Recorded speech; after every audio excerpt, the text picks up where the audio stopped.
لعب في منصب خط الوسط ووهب حياته للبطولة الوطنية المحلية طيلة 20 سنة، ولقب بالقبطان. هو اللاعب دزيري بلال.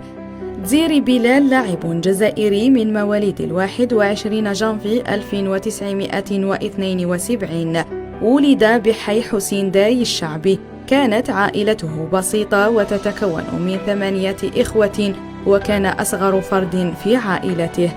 بدأ مشواره الكروي مع أبناء حيه بحسين داي، أين كان يقضي معظم وقته بملعب بن صيبان لتعلم أبجدية كرة القدم. انتقل دزيري بلال إلى الفئات الشبابية لمدرسة حسين داي بعدما أن لفت انتباه مسيرين المدرسة، حيث كان والده معارضا لانتقاله من أجل إكمال دراسته في الثانوية.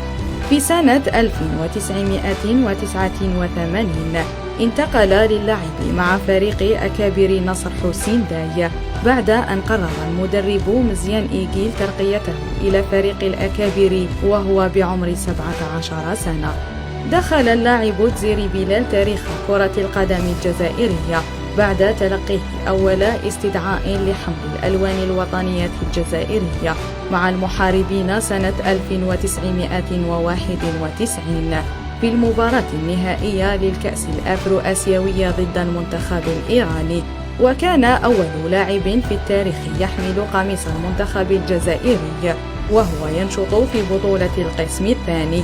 كما شارك اللاعب مع المنتخب الجزائري في أول مباراة رسمية له ضد المنتخب التونسي.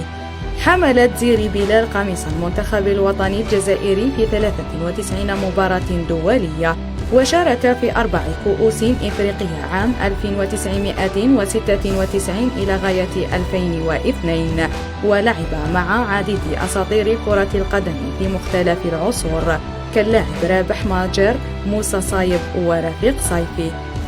كان دزيري بلال واحد من أساطير فريق اتحاد العاصمة بعدما أن انتقل إلى هذا النادي سنة 1995، حيث ساهم في تتويج الفريق بلقب البطولة الوطنية بعد تسجيله لهدفين في مرمى فريق شباب قسنطينة. وبعد 2 سنين قرر تغيير وجهته إلى الاحتراف مع نادي النجم الساحلي التونسي، حيث توج مع الفريق بلقب كأس السوبر الإفريقي بعد مرور سنة.